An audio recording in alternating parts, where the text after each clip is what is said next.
Halo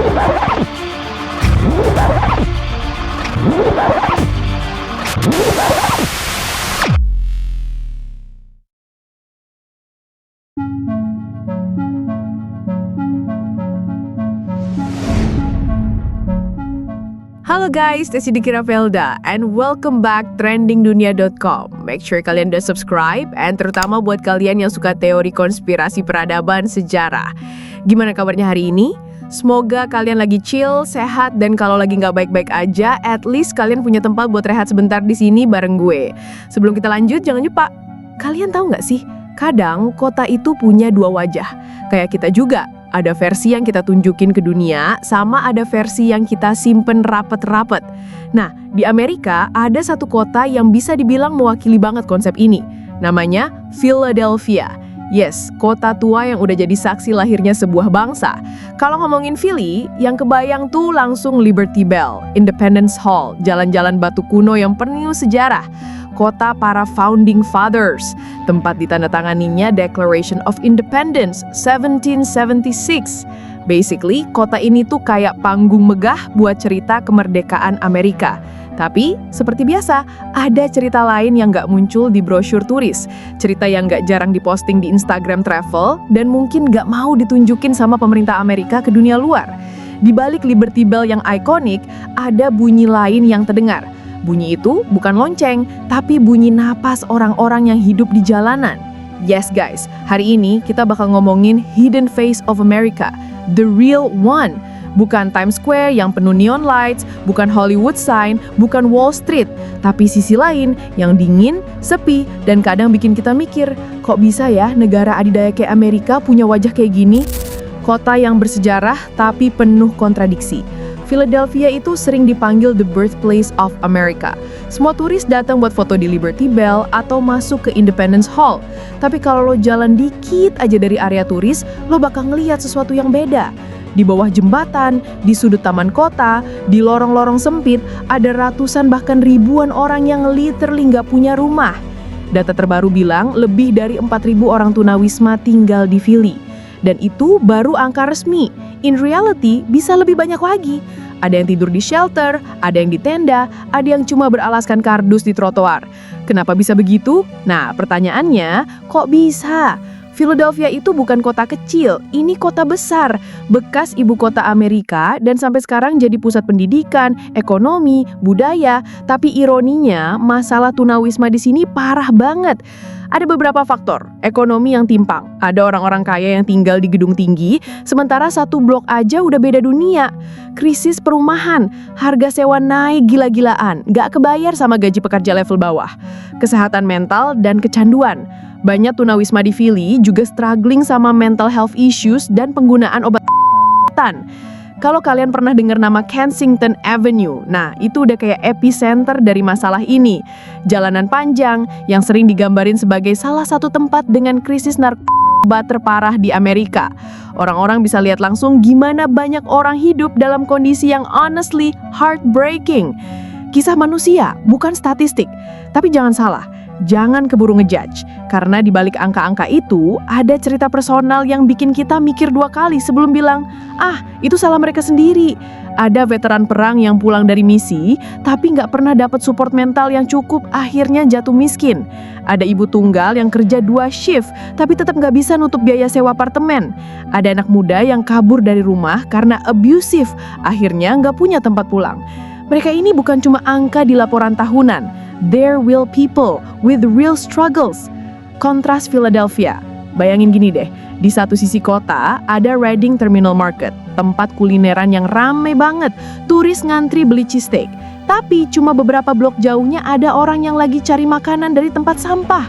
Di satu sisi ada gedung pencakar langit yang penuh cahaya. Di sisi lain ada tenda-tenda plastik yang dingin kena hujan. Philadelphia adalah potret kontras Amerika. Kemerdekaan yang diagung-agungkan versus kebebasan yang nggak bisa dirasakan semua orang. Gue tahu topik ini mungkin berat, apalagi kalau dibandingin sama konten YouTube lain yang lebih ringan. Tapi menurut gue penting banget sesekali kita bahas sisi lain dunia. Karena reality check itu bikin kita sadar dunia ini nggak seindah yang selalu kelihatan di layar kaca. Dan buat Amerika, yang selalu digembar-gemborin sebagai land of freedom, realita kayak gini bikin banyak orang skeptis. Kalau kebebasan itu universal, kenapa masih banyak yang bahkan gak bebas dari dinginnya jalanan? Kensington Avenue, the ground zero. Kalau kita ngomongin Philadelphia dan Tunawisma, gak mungkin lepas dari satu nama jalan, Kensington Avenue. Buat sebagian orang, nama ini udah kayak urban legend. Jalan yang panjang, penuh toko-toko kecil, rel kereta di atas, dan kalau lo jalan di sana, pemandangannya bisa bikin speechless. Bukan karena bagusnya mural, bukan karena vibes kota tua, tapi karena di sepanjang jalan itu, banyak banget orang yang tergeletak di trotoar, duduk melamun, atau bahkan berdiri dengan tubuh goyah kayak nggak punya energi. Buat orang luar negeri yang nonton di YouTube, Kensington sering dijuluki open air drug market, tempat di mana lo bisa lihat langsung dampak parah dari krisis narkoba di Amerika. Dan yang bikin miris, banyak dari mereka itu juga bagian dari Tunawisma Philly. Nggak ada rumah, nggak ada support system, akhirnya kecanduan jadi pelarian. Shelter, atap yang sementara.